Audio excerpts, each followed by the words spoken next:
Good morning, I'm Andy Cabar. And I'm John Potter. I really enjoyed hearing your heavy sighs right before. Tuesday, that's what Tuesday is.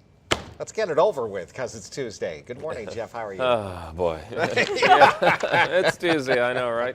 4:30 in the morning to go along with it. Hi, guys. Good morning to you. It's going to be an okay day today. Kind of chilly out there through the morning hours. High today at 52, but we have a big storm on the way. We'll talk about that in just a few minutes. Good morning. Oh, big storm. And we're also following up on a story from over the weekend. A group of students broke out of the Rite of Passage. It's a residential campus in Yerington. Well, some students walked away from the residential treatment center on Sunday night, but all were accounted for when we last talked to authorities. But this was a big incident. It started on the quad of ROP's campus. What started out as a fight between two students quickly escalated into an all-out brawl involving as many as 40 kids, with 12 running off from the campus. A woman that lives nearby said one of the students tried breaking into her house, with another house actually being broken into.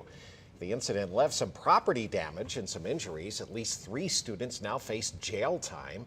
Students attend ROP from Nevada and California, either as part of their probation or because they're privately enrolled. Since this is not a detention center, there is no fence. We also received calls from viewers that there was police activity there last night. We'll update you as more details become available. And we have new information this morning. 2 ballot initiatives have been given the green light for a vote in the Silver State. Now voters could decide on them in 2016. Nevada Secretary of State Ross Miller certified both ballot questions. One asks Nevadans to legalize marijuana for recreational use. The other asks for tighter background checks on gun purchases from private sellers and gun shows.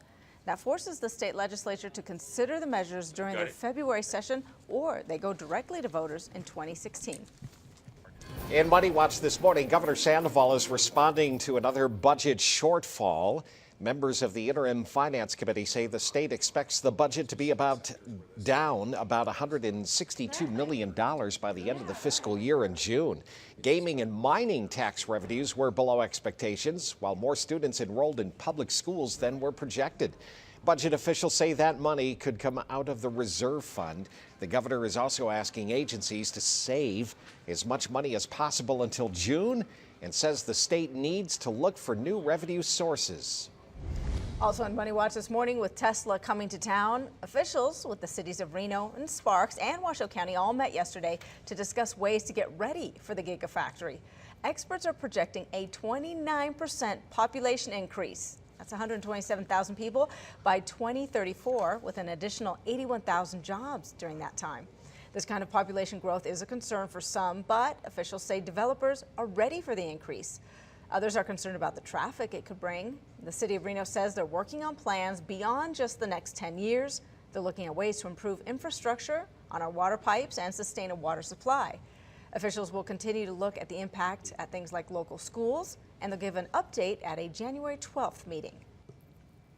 All right, good morning. Tuesday. Let's get a check of the forecast this morning. What was this stuff about big storm? I heard that, yeah. Yeah, I heard that. Big one's on the way, John and Andy. Good morning to you. Yeah, it looks like by Thursday, we're going to see some heavy snow in the mountains and some valley rain Thursday and Friday of this week. And yeah, we could see quite a bit of snow up in the mountains, and we're looking for some strong winds here in the valley floor by tomorrow evening. So that's what we have to look out for. In the meantime, not too bad out there on a Tuesday morning. Traffic very light, no accidents to report. A plethora of watches and warnings to tell you about. High wind watch, that's for Wednesday evening right through about Thursday. So we could see winds 60 to 70 miles an hour gusting by Wednesday evening into Thursday. So look out for that high wind watch. Winter storm watch for the mountain areas right through about Friday morning. And again, high wind watch as well for the Sacramento area. Dense fog in Sacramento this morning. If you are traveling that way, look out for that.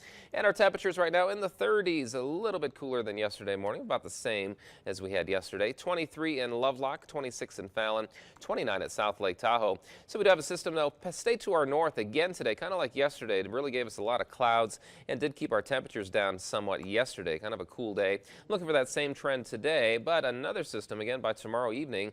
You can kind of see all of that moisture heading our way. That's the system that'll give us some good mountain snow and valley rain as we head through this week. So we'll take a look at your forecast for today. Cool out there through the morning hours, and by this afternoon look for a high today 52 degrees. partly to mostly cloudy skies expected once again. So coming up, we'll talk more about our big winter storm heading our way in just a few minutes. Back to you guys.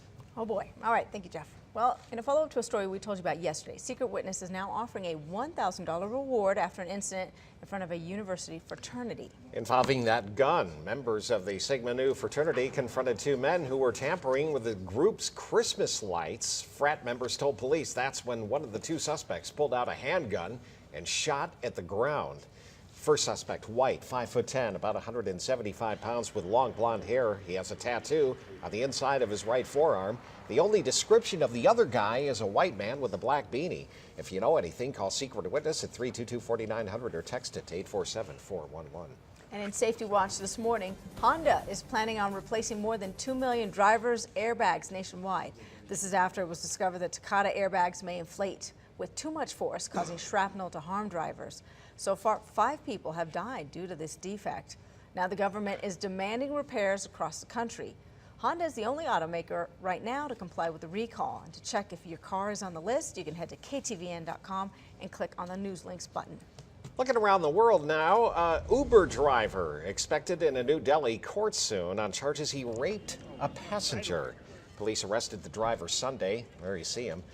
The woman told police she took an Uber home on Friday night and dozed off, and when she woke up, the driver had parked the car on a deserted stretch where he assaulted her. Authorities said the driver has a criminal history, and Uber did not verify his background. Uber says the crime was horrific, and they will work with the government to establish background checks.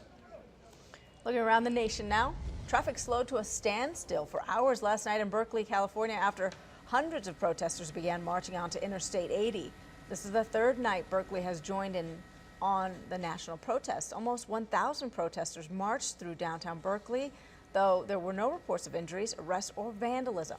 Now, some demonstrators announced they plan to occupy Tuesday's city council meeting.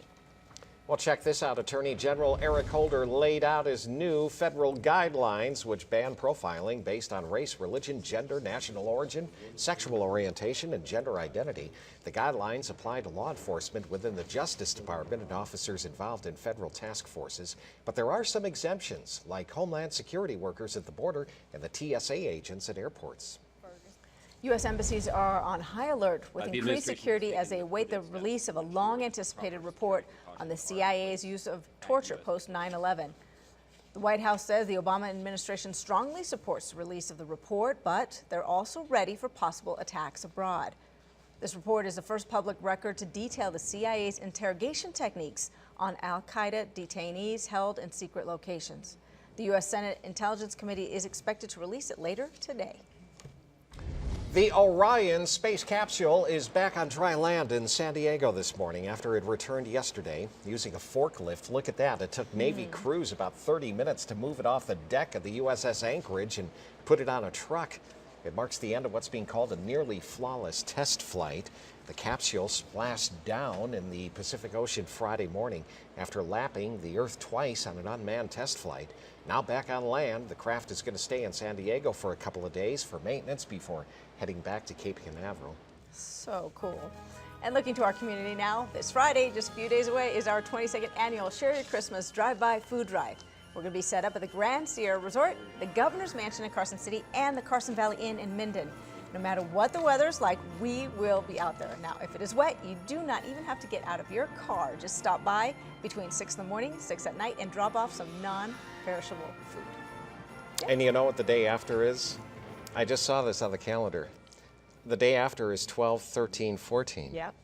You knew this. It's my birthday.